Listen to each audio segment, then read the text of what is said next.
All right, man. Look like we got some beef. Look like we got some beef. Pause, no diddy. With Joe Budden. Joe Budden responds to DJ Akademiks calling him out for not speaking on Desiree Perez and the Rock Nation. So not too long ago, DJ Akademiks said, man, he's no longer talking about Rock Nation because Rock Nation is the Army, better yet the Navy. You better not play me. All right, he said, yo, they got too much power. I ain't messing with them. So unless the other platforms talk about Rock Nation, I ain't talking about Rock Nation because they got too much power on there. I ain't trying to be, I ain't trying to get my TV turned off. So he calls out the Breakfast Club. He calls out Joe Budden and a whole bunch of other people. So now Joe Budden responds to what Akademiks had to say. Let's get it. So much so that they wouldn't even mention or say anything with the word rock in it. They won't talk about Crocs, Ciroc, Tay-Rock.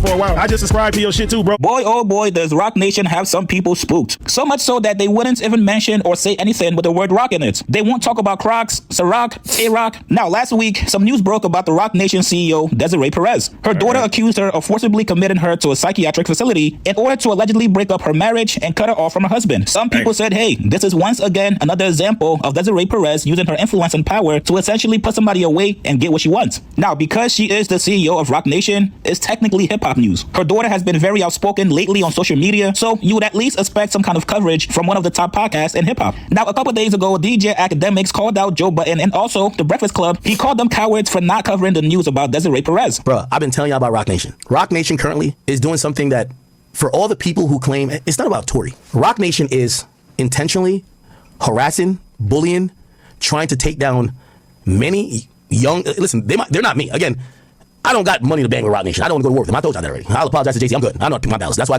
I'm undefeated in my odds because I don't take losing battles. Rock Nation is out here deleting people's pages, bullying, doing a lot of things that in hip hop, all those people who hate me, they would normally call out, but not one of them are calling those people out. So it becomes upon me, and I'm like, all of these guys that when they be talking shit about me, I let them talk shit about me. Nobody ever steps in. Rock Nation is now bullying other young creators who they're reporting regular shit. And nobody's saying a word. For that reason alone, I don't know if I want to talk about Rock Nation today. You know why? Because when y'all don't hold everybody else to the fire, when they're cowards, and I stand up here and I say everything, and y'all know they criticize me and use everything to my detriment. When y'all don't hold them other cowards to the extent of it, actually, let's talk about it. Because you know what? I'll call people out. I'm a little lit. Perfect. And I'm gonna challenge the Joe Budden podcast. I'm gonna challenge the Breakfast Club, especially the Breakfast Club, because a lot of y'all shit seem to be coming from a heavy Rock Nation influence place. I'm challenging the Breakfast Club, Joe Budden, and again, nothing wrong with Joe Budden's podcast, but I'm only calling them out because of their size. You guys have a very huge platform. Now, I'm trying to say, I don't want to fight no battles by myself because half of y'all, not the people I named Breakfast Club or Joe Budden podcast, want to see me go away, but there's a bunch of other facetious members. So all the rest of they're just not relevant for me to name. The point is this: if I really wanted to sit back on this Rock Nation shit this week, because if I see nobody speak about it, y'all should know what it is. Rock Nation is using heavy-handed, somewhat maybe possibly illegal tactics to silence opposition or criticism of them and their employees. Remember back in the day when I started throwing up the rock and I started saying, I don't want no beef with these motherfuckers? Y'all say I'm pussy. You can call me pussy, but if I'm pussy, what are the other people who don't speak about them at all? I'm the first one who told y'all the reason Bobby Shmurda's career is in shambles is because of Rock Nation. Rock Nation did so much shicey shit with Epic. Epic wanted no parts to do with Bobby. They said, y'all go get him. But we gonna have to fight it out on a legal perspective because we own him and y'all been interfering with our contract with the nigga. So now Bobby Shmurda gets no support because it's gonna be a legal fight. They tried to do it with Uzi. They did it with Meg Thee Stallion. I've been telling y'all this. But again, let me tell you this. I'm not Jesus. I've never told you I'm Jesus. Never confuse act for the one that says, no, I'm just here to die for y'all sins. No. So when I look around and I see, ain't that Debo? And everybody's like, no, we gonna fuck Debo up. Yo, let's ride. Everybody was ganging up with me like, all right, let's ride. I show up. I look around, so where y'all at? Everybody at home. Everybody like, oh, I couldn't get a babysitter. I'm not fighting Debo by myself. So I told y'all I want no smoke with Rock Nation, and I still don't want no smoke with him. But I do want y'all to hold these other media outlets accountable. Let me tell you what's happening with Rock Nation. I don't necessarily care about Desiree Perez, who's the CEO. By the way, if you don't know her history, 6ix9ine first mentioned her back in the day. Desiree Perez is a woman who used to be doing things in accordance with drug dealing. She was working with the cartel. She was transporting drugs. She got caught. Her boyfriend or whoever else she was dealing with at the time, they were also involved in the drug trade. She took a plea and she was a state's witness. The same thing. This is why 6ix9ine was confused. Why does the industry bow to Desiree Perez, who was this is known, who cooperated against the cartel, but they're down to oust me because I cooperated against the 9 trade gangsters. At that point, everybody had every excuse. Oh, well, she's a woman. A man snitching. Problem. Can't fuck with him. A woman says, come on, it's a woman. All right, bet, you got it. Now, if you guys watch the Joe Budden podcast, if you guys have been a fan for a couple years. So once again, that's Akademiks said, man, I ain't mess with Rock Nation. If y'all not talking about Rock Nation, I ain't talking about Rock Nation. So he challenged Joe Budden to talk about Rock Nation. You guys should already know by now there's a few people Joe would not talk about in a negative light. Jay-Z just happens to be number 1 on that list. Fabulous is also on that list as well. And before we found out Diddy actually liked having men's cum on his nipple, he was also on that list for Joe as well. And I think Akademiks actually knows this, but he laid the trap nicely for Joe and Joe took the bait. Now today on the Joe Budden podcast, episode 831, Flip brought up the news and asked him, hey man, there's people out there saying that you guys are scared of Rock Nation. So much so that you guys refuse to cover the news about Desiree Perez. Now before I play this clip for you guys, please note that Queen's Flip actually tried to give Joe a way out. He told him, bro, listen, when it's me, if anybody that I fuck with has anything negative in the news, I don't talk about it. Joe could have easily said, yeah, you know what? Me too. Any news about Jay-Z that's negative, I'm not talking about it. I don't ever want to speak negatively about Jay-Z on my podcast. But instead, Joe actually crashed out on Ice after Ice called him out for being a hypocrite. Here it is. You've been one of the guys that going against the machine, and then now they're saying, no, not they're saying, as you being the person that did it, now they're saying that we up here may be afraid to speak on Rock Nation and the things that's talked about that's going surrounding it. What is your outlook on that? As far as speaking on things, do you reserve? Academics said that. Akademiks said that. That's a lot of people. What are we talking about? That's a lot of people. So I want to know, because you're my man, so I'm on the same type of time you want. So, meaning I don't speak on shit if I have a relationship. Me, I can identify. If I have a relationship with somebody, I'm not speaking on it because I don't want to.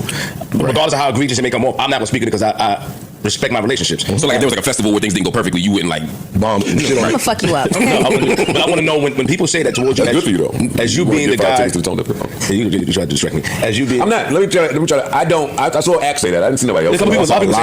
People follow like responded to that by saying, no, I'm gonna be honest. I saw it was people tagging posts before he posted that. Like, yo, y'all not gonna talk about this? I saw it. There were specific topics that they feel like we avoided. Yes. Rock Nation. I just want to hear from you how you look at that, Joe. Maybe I'd be far removed from shit. My brain be so different from what the internet is saying. We don't know. In my brain, shut up. I was trying to be your cheerleader, motherfucker. Okay. What I'm saying is the Desiree story broke while we were still recording. To me, yes, that's that story. But there's been what is the other Rock Nation story that people have run from up here quickly because there's been talks of. The Tory and the shit that Desiree herself. That can't possibly apply to this podcast. No, because he told you that. That's what I'm saying. That's what I'm saying. That cannot possibly apply to this broadcast. But I think you speak of it. But I think what they're saying is that you don't identify that Rock Nation may be playing a role in why Tory Lane's in jail. That's the angle that they're taking. You never say that. You just say you're free Tory. I said it, but you never say I can see Rock Nation playing a part. You never. Well, one, I don't have to prove that. True, and it's bonkers. It's my take. Speak for myself. Got it. I won't go that far. I don't think it's bonkers, but I don't have any proof of it. One and two, that's Hove's company. I do have a certain respect for him. There we go. I don't know. I don't have a relationship with Desiree. I've never met Desiree. I don't have any equity there. Okay. So she's in the news now in a story that I'm sure we'll get to at some point. But that story just broke. But why? And even that, I do have a certain type of a certain type of sensitivity to speaking about any story with anybody's children. I agree. I want to be very clear on that. That's not a Rock Nation thing. Anybody story that include their kids and how they going about parenting or not parenting, I let that play out. I don't rush to get to that. I can't let you do that. Do it. We didn't do that with Brian McKnight kids. Stop it. You didn't. Stop it. That is the truth. Do you have another example? I'm just giving you an example. You said any story with anybody's kids, you just let it play out. Brian McKnight. Yeah, rest in peace. Brian McKnight. We'll get to later. I hate when y'all do that. When we making like a profound point and y'all bring up something that's just ass cheek stupid. Brian McKnight denied kids and wanted nothing to do with his kids. I have a stance on that. Dog, I'm just telling you where I stand. I have a loud stance on people that want absolutely zero to do with their kids. Nor do I grant them the same rights and privileges as people who are trying to raise their kids. I'm lost. Joe, do you have another example outside of Brian McKnight? So now let me get back to what I'm saying about how I carry it with people and their kids, and then you can announce how you carry it. I hate this gotcha moment. It's not no gotcha moment, bro. No sense. It ain't no gotcha Brian McKnight wanted nothing to do with his kids. Ain't claiming his kids even in debt free. Please leave me alone right now. I'm telling people about how I carry people with kids. Joe be so sensitive, man. Yo, Joe. Yo, I be laughing as hell, boy. When Joe get all mad and start yelling, boy, he be sounding so feminine, man. Joe, you gotta relax. You gotta relax. I see what you're saying, but I also see how it's different. Like another. It always be different when he try that shit. Ain't no trying nothing, bro. What are you talking about? Brian McKnight and Desiree Perez are not the same. I didn't say they're the same. Then why the fuck are we talking about Brian McKnight? Sometimes we don't even want that. Like, come on, nigga, that's hilarious. Go ahead, Mark. I think that's hilarious. What do they have to do with what the fuck I'm saying? Nothing to do with nothing, Joe. Go ahead, Mark, please. Freeze, I think you're right. I think we do talk about kids. I think you're No, that's all I'm saying. Right. But I think it's important, though. So I think a better statement might be that it's certain kinds of conversations we have and certain kinds we don't. For me, one thing is it just about this person's business or does it advance a bigger story? Like, for example, the only reason Vanessa Bryant was interesting to me today was because we had a whole conversation that was bigger, right? That was bigger than her. So that even after we knew the story wasn't true, it was still worth talking about. To me, Brian McKnight's story is worth talking about because of all the shit that comes with parenting and children. Also, he's on social media talking about his kids too, which is different than Des, who's not on camera saying, hey, this thing happened to me. So I think that's different too. So for me, and the Des story to me is only interesting if we're going to report on it. I agree. And I don't think that's what we do here. You know what I mean? Yeah, so I do think there's But there is a conversation there. How far are you willing to go to protect your child or to protect your children? That's a conversation. Yeah, we could have that conversation, but I'm saying I don't think it's the narrative on the internet is like y'all are running from that story. It's like, well, that's not a story that I think needs to be told. Me personally, The narrative on the internet is anything Hov/Rock Nation related. We won't touch. Hov, that's not true. Yeah, right. That's just not That's true. not true. That's the narrative. They make it seem like we all up here, we claim Hovengers, we love Hov, et cetera. So we're afraid of Hov. We can't say anything. I'm unfamiliar with the story, but is the story like something that should not have? It's not meant for public consumption, and just it got leaked or whatever. No, it's out. I understand that, the but daughter sued her. It's out. got it. Yeah. I just don't think to me, it's not about the music business. It's not about black culture. It's just a story about this person who happens to be famous. If were she not famous, we have no interest in that story. That to me is why we don't talk about it. The only reason why people care about it is because she's affiliated with Rock Nation. Yes, That's right. why I was say, because she's not famous. famous. She's an exec somewhere. That's it. Boy, they tippy-toeing like a mother, boy, they they still not talking about it. They just talking around it, right? Boy, Rock Nation got them boys on hush mouth. That's the only reason why they care. Yeah. Right. So all these conspiracy theories, y'all afraid as if like it's not Hov calls in and says, no, we're not talking about that. It's bullshit. That's the part I hate sometimes just working here for a short period of time is I'm now being introduced to all the conspiracy theories about the show and all the stuff that people think we do and don't do. You know, all the people who call in and tell us what we can talk about, what we don't. Yeah. All the segments that get cut out that I never even knew happened. I let Flip do that because I know how he fucks with the algorithm. Them narratives would die where they was birthed at. That's what he's right. I would never respond to somebody that's saying, yo, you're running from it. Nigga. No, he's right. Or the real ice answer is, so it's my show. If I want to not speak about it, I don't have to speak about it.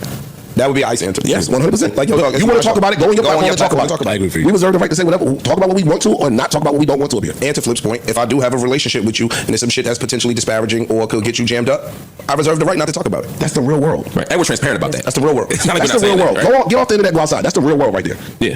Everybody got relationships. You hear something about somebody that you really fuck with, you might not talk about it. True. Or you might talk about it in your close circle, but y'all ain't online. And fuck these things. Boy, this is awkward as hell, boy. Hey, Rock Nation got them boys shook. Rock Nation got them boys shook, boy. And honestly, I just honestly don't really care about some of the stuff that the internet people are trying to spread about the Desiree lady. Yeah. Like some of that stuff that they think is real important, I don't care nothing about that. Like when I look at what's going on, the people that I know, like in real life and love, sing that lady's praises. I never met her. Yeah. I do not know her. I know her. And she's cool. I've only known about what I read and the people that I love that love her. They say that lady turned water to wine. But you know why they saying these, why they looking for somebody to have these conversations about her. It's a hip hop talk. In hip hop playing, we don't fuck with informants, we don't fuck with rats, we don't fuck with snitches, we don't do all these things, and we apply this to certain people. Everybody's ready to ostracize Budden when they accuse him of being a snitch, and we don't even really know. So now you turn around and see Rock Nation, and her shit is black and white. So people are saying, yo, what side of the fence are y'all on with that? Well, I'm not ever letting the internet help me form opinions. 1, 2, I'm always with redemption, retribution story. Same here. Okay. So when I picture Hov, it adds something to the Hov allure for me. I'm only speaking for me. That Emery is next to him. Fact. I don't know Emery to have unpolluted past. Mm-hmm. It means something to me that Tata is next to him. Like the people that he surround himself with, Biggs, whoever the fuck is over here. That means something. And if the internet goes search, you're gonna find some unscrupulous. What's the word? Unscrupulous things. Like that's not how. Everybody got to learn how they form opinions of people. You being next to somebody that may have been unscrupulous in the past, that don't just turn me all the way off from you, especially if there's a redemption story involved. So that's just for me. Got it. But I've never gotten a check from Desiree. I hear that you get them. I hear that you get them going though. So I'll take one now. I'm telling y'all something from the people. I asked. I asked. Hey man, what's up? They told me. A few people. So what you want me to do? Y'all remember last month when Mal from the Rory and Mal podcast damn near fired Damaris after she got into it with Drake? Mal actually refused to speak negatively about Drake and that whole situation. This was a very similar situation to that. Joe would actually rather fire Ice from the podcast before he speaks negatively about Jay-Z. Let's be honest here. We've all watched Joe talk about other people and their kids. When Monique had issues with her son, the Joe Budden podcast talked about it. They've also spoken about Bronny and LeBron James, and also most recently when Diddy G and Halle Bailey were going through issues about their son, the podcast also talked about it. So if you take a look at the optics, Akademiks, it seems like they're picking and choosing on who they want to talk about based on their relationship and also based on how powerful the person is. Joe is a person that enjoys conspiracy theories. We know this from the podcast. So this Desiree Perez situation would have been perfect for Joe to get into his conspiracy bag. You guys get in the comments below. Do you guys think Joe is ducking the smoke from Desiree? Oh yeah, he definitely ducking the smoke. Everybody ducking the smoke, and sometimes it's best too, especially when you got power like that. And people channels get deleted. Hey, I ain't mad at them, but so this is Joe Budden crashing out after DJ Akademiks calls him out for not speaking on the Rock Nation. It's your boy Damn D signing out.